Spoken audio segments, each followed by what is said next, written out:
Hi guys, welcome back to my YouTube channel. So today I am here with my labour and delivery story. So if you guys have watched my previous video, you know that my pregnancy wasn't easy. I had a very hard time with the morning sickness, throughout. And at about 28 weeks, I was, told I had a condition called obstetric cholestasis, also known as OC or ICP. And that basically is when the liver isn't getting rid of the bile acid, and you're being left with obviously all your bile acid, and it gives you this itching sensation. So when I was told I had this, I was also told that there is a chance that I would have my baby early. They said, it makes it, more likely. And even then they said if I didn't have him early, they would have to induce me at around 37, 38 weeks. They tried to get you as close to 40 weeks as possible. But, they said, you can't stay like that throughout the whole pregnancy. Obviously, the more bile acid there is, the more harm it can do to the baby, because it becomes overwhelming for the baby, because they have their own bile acids, and then on top of yours to deal with is too much.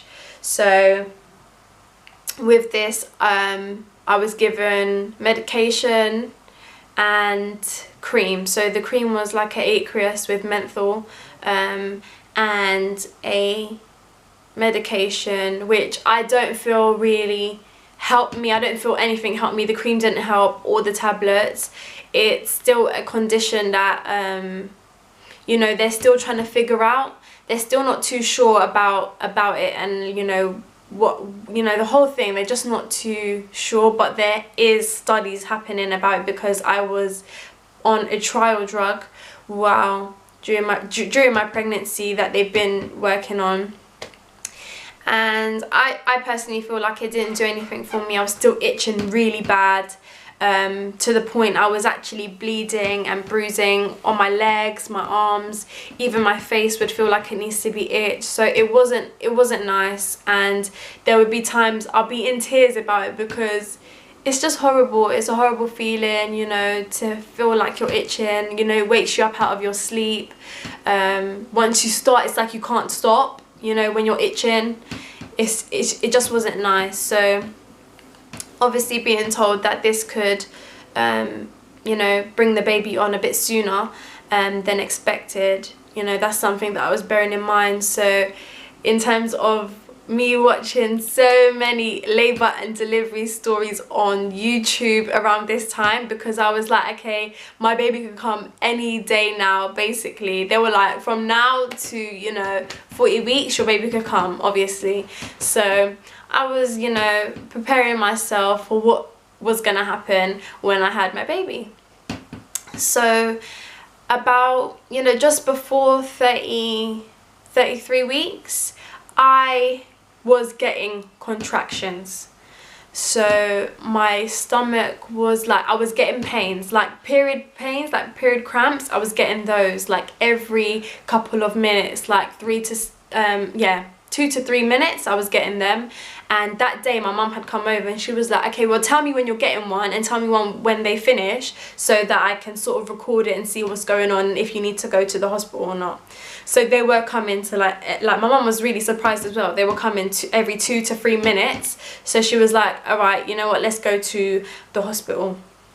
So when I got there, they hooked me up to the monitors and stuff like that. Obviously they know from my records that I have OC, so they did want to monitor me and make sure everything was okay with baby and me. So they put me on the monitor, and they could see the contractions on the graph, the sheet thing from the monitor.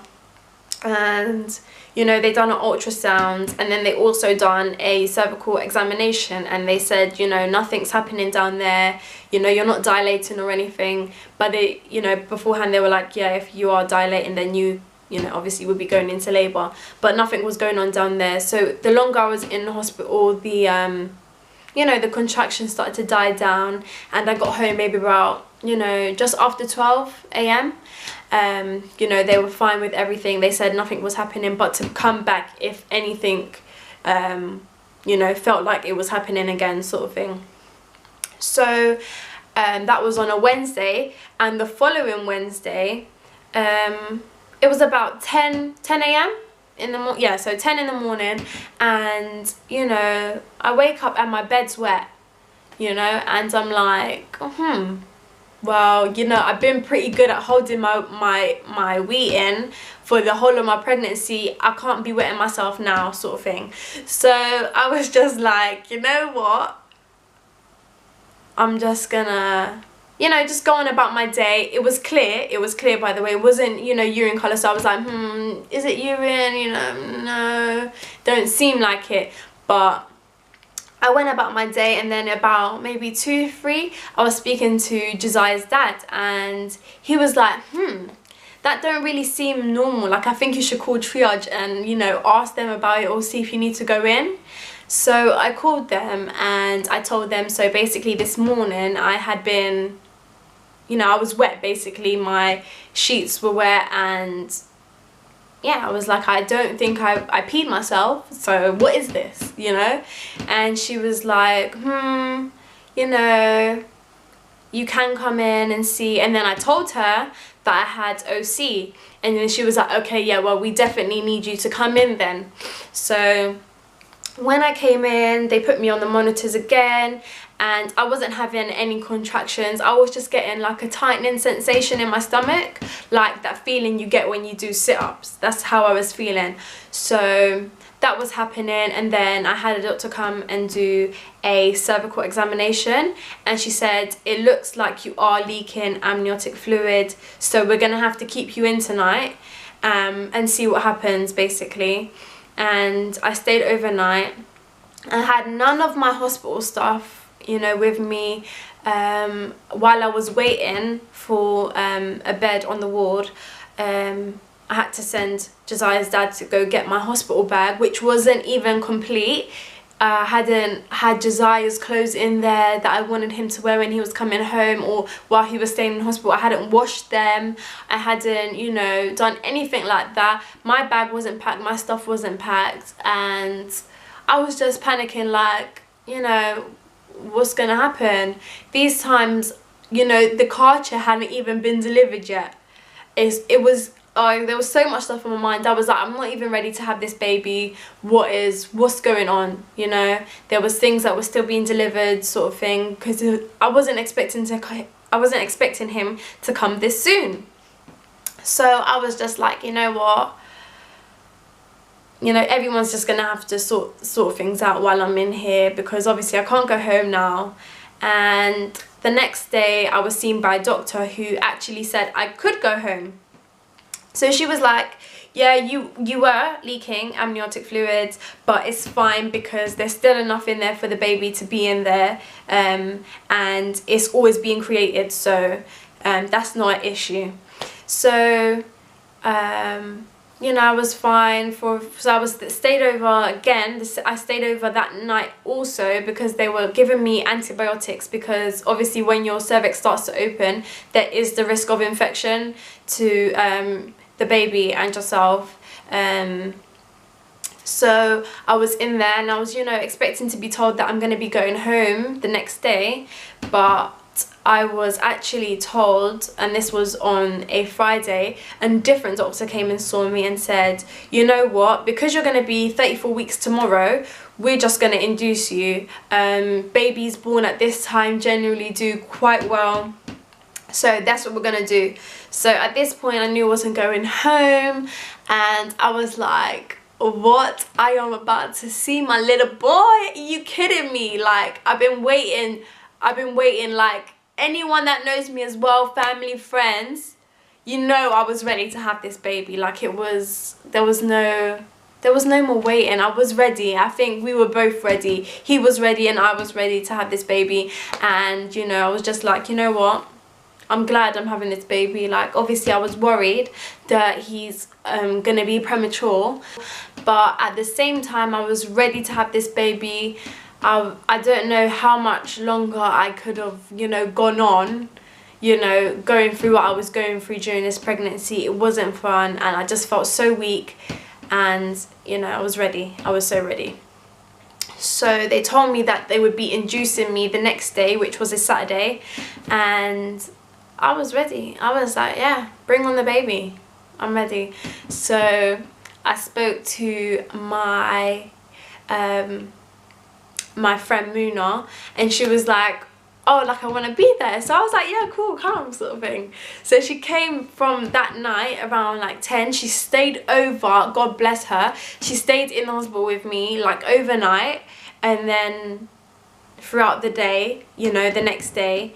And yeah, it was, I'm so grateful, you know, for a friend like her, because, you know, I'd been in hospital from the Wednesday and I was there by myself. It gets boring, you know, I was lonely. So I had, you know, obviously had my mum come and see me, and Josiah's dad also, but no one stayed. So it was like, it was nice to have her stay with me and keep me company.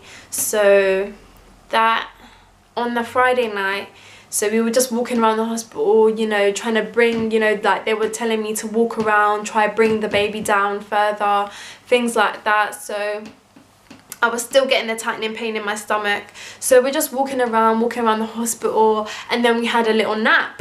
So at around maybe 1:30, Moon is tapping me. She's waking me up and telling me I'm going to the labour ward. They're going to induce me right now, sort of thing. So I was like, what? Like, you know, I can't even get breakfast. Do you know what I mean? I can't even, you know, get breakfast the next day or anything. So I was like, fine, whatever, okay, cool. I was excited though at this point. So I've called my mum and I've called Josiah's dad and let them know, obviously, that I'm going to be induced. So they started me on the induction medication at around 2 AM in the morning.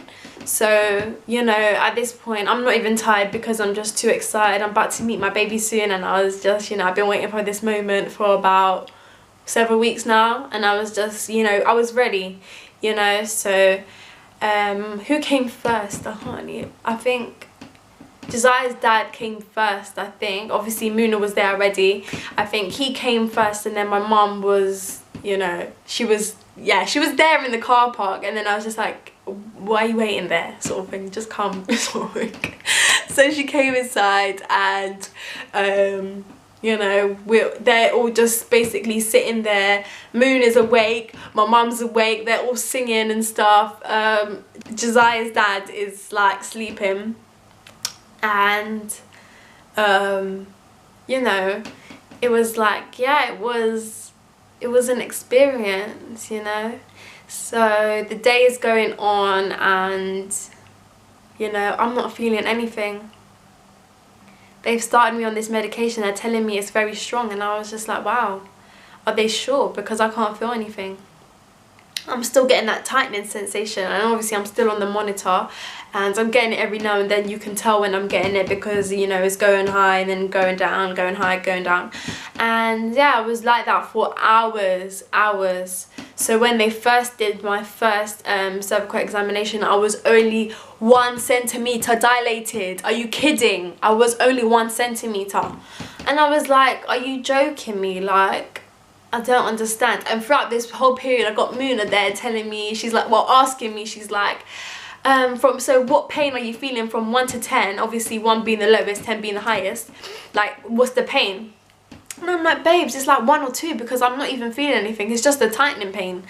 And I'm just like, well, I don't understand, like, what's going on? And all these times now, I'm hearing women screaming their lungs out, all down the labour ward, and I'm just thinking, wow, like, you know, they must be having their baby any second, and I'm just here. How long am I going to be like this for?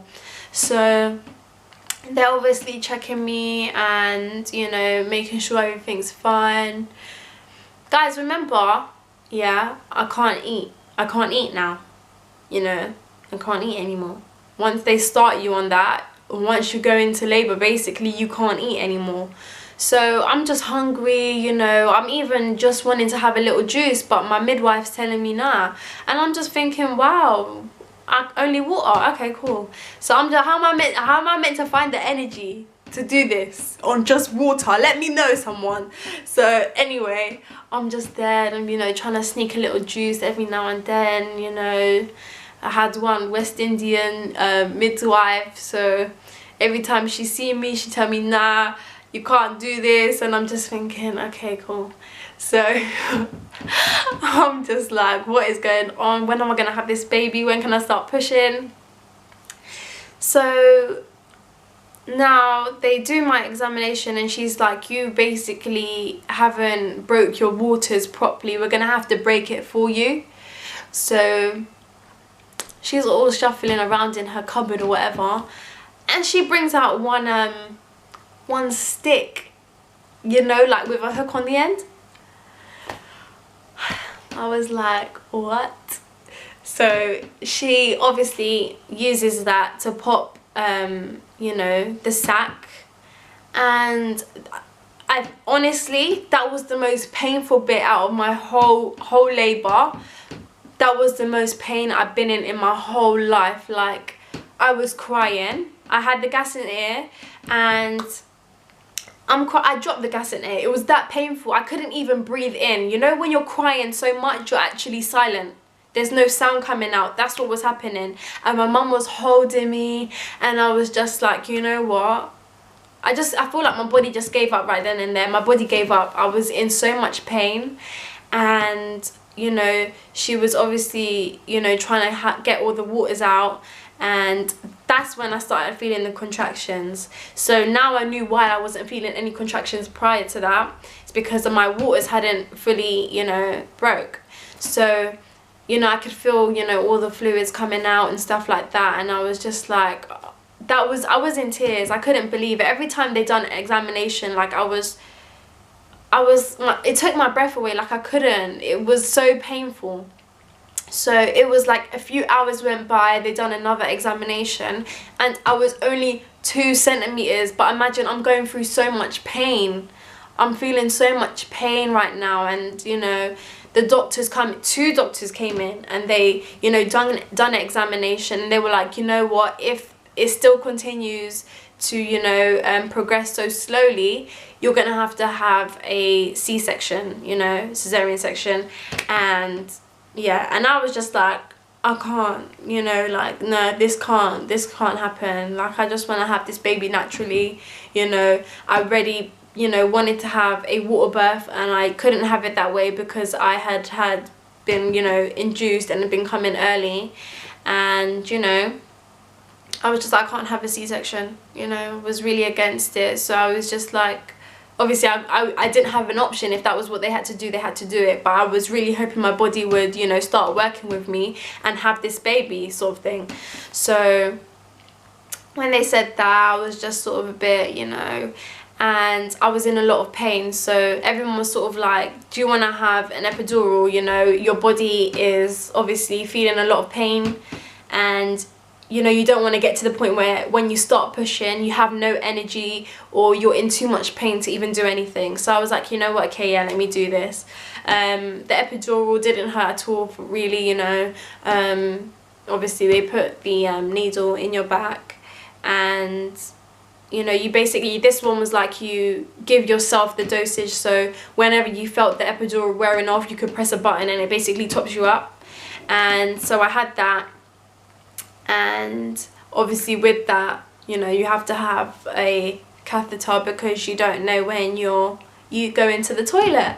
So I had to have one of those inserted, and that was another, you know, problem that, you know, I didn't want that either, and it's something that I had to stay with until the next day. Again, another issue for me, but it had to be done. And so few hours go by, you know, and I would say it's probably about, I would say maybe about minutes past 5, and they do my next you know, examination, and she tells me I am How many centimeters dilated? How many? How many? How many? 9, baby. I am 9 centimeters dilated, and I'm ecstatic. I'm just like, yes. She's like, you can start pushing, and that was the best. That was the best thing I heard the whole day. You are 9 centimeters dilated, girl. You can start to push. And you know, I started to push, and you know, I feel like the pushing was the easiest bit for me. Obviously I did have the epidural, but you know, like I said, this is the one where if you feel it wearing off, you can top yourself up. For a while before that pushing, you know, session, I stopped doing the dosages because I wanted to get up and walk and stuff, and I didn't want to, you know, not be able to, so I tried to not use it. And you know, for me, it was obviously, it took energy to push, but when anyone asks me like how was the pushing sort of thing, I'm just like, yeah, it was like doing a big poo. Honestly, it was. So when they're telling me they can see the head, they can see the head, and I'm just trying to focus on pushing, and I'm just thinking, you know, alright, I said to my mum, look, tell me if he's got hair on his head, you know, tell me if he's got hair.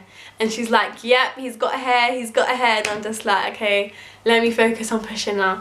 So I'm pushing, and obviously the head's come out, and my midwife's like, do you want to feel the head? I'm just like, no, let's just get him, you know, all the way out, and then just put him on me. So I'm pushing, and then he just comes out all in one go. And then obviously, you know, they move quite quick when they do that. They picked him up, put him on my chest, and he was crying. If I can, I'll put in a picture of literally when he first came out, and I'm holding him and he's crying. But yeah, it was amazing. You know, like I said in my last video, when he first came out and they put him on my chest, I was so overwhelmed. I was in tears. But you know, it was the happiest moment of my life, like really happy. And oh my gosh, it was wonderful. It was so amazing. And you know, I'm happy that I could share that with obviously the people that was there. My friend Muna, you know, I'm so grateful for her being there, do you know what I mean, because she was a massive support, you know, during throughout my pregnancy. My mum was there, you know, Josiah's dad was there, and you know, I had my dad come and see me after Josiah was born. He was born at 5:57 in the afternoon. So yeah, it was you know, it was much. It was a long day, but we got there. And I know there's people that go through a lot longer, but you know, I was so happy that I had my little boy. And yeah, it was the best feeling in the world. So at this point, as you guys know, he's just 34 weeks, and they did tell me prior, we may have to obviously take him away to the neonatal unit. And I was just hoping and praying, you know, that he was able to stay with me, and you know, he was big enough to be with me. So when they took him out and weighed him, he was weighing 2.2 kg. I think that's probably about 4 pounds or something like that. But you know, he was able to stay with me, and I was just like, thank God, because you know, one, I wouldn't want to basically have to leave him. I wouldn't want him to have to leave me. You know, you want to have that whole bonding thing like straight away. You know, you just want to have that, you know, that connection, and you want to start as soon as possible. I didn't want to have to, you know, be in a situation where he was having to stay in hospital and I was, you know, having to go home. And I'm so grateful that that didn't happen. So Josiah was able to stay with me. And yeah, it was like when I first, you know, the first couple hours, you know, I was emotional. I was really emotional. I was still feeling the effects of the epidural. So there was one moment, I was, you know, they gave me, after they cleaned him up and everything, they dressed him and they gave him to me, and I tried to sit forward. And obviously with the epidural, I was numb. My back was numb, you know, was still numb from my waist down, and you know, I basically almost fell off the bed, like on the, like to my side, and luckily Josiah's dad was standing to my side and he sort of like prompted me up again. But I was like, I didn't want to hold him because I was like, I can't even sit up properly. So I was crying because I couldn't sit up. I couldn't control myself, and I was worried. I was like, why am I feeling it in my back? I'm feeling so much of it in my back, like I have no control. I can't sit up. I thought this was only meant to be from the waist down, but I was really feeling it.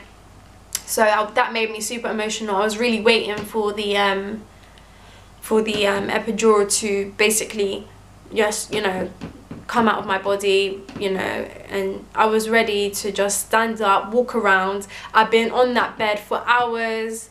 I was very uncomfortable, and you know, as soon as I could, literally the same evening, I got up and I went and had a shower. My legs were super swollen. The midwife I went and had a shower, but she was like, keep the door open because I don't want you to fall down. And obviously I still had the catheter in where, you know, the urine goes and stuff like that, and she was like, I don't want you to fall down because obviously you've literally just got your balance back. And so yeah, I was basically showering with the door open. I was really feeling the cold, but you know, you gotta do what you gotta do. And then after I had my shower, you know, I got dressed and I was able to go to just a normal ward, you know, when you've just had a baby. And I stayed in hospital, so I had him on the Saturday. I was there Sunday, Monday, Tuesday, went home Wednesday night, and they were, I think, a little bit reluctant to send me home from straight away when we were on the ward. Obviously they have doctors come in every day to check on the baby. The midwives come and check on them, especially because they're premature.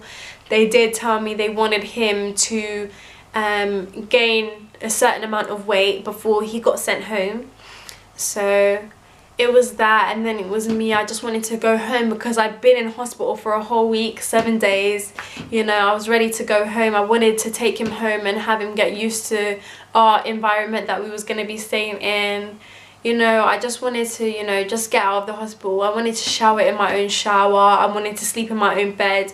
All of that I just wanted to do. So I was getting impatient because, you know, I'd have someone tell me, like a midwife tell me, yeah, I can go home today, and then the doctor would come around and say, yeah, not today, maybe tomorrow. And even the day I went home, they were like, you know, if you want to go home you can, but don't be afraid to stay one more night. And I think it also had a lot to do with my age, me being 19.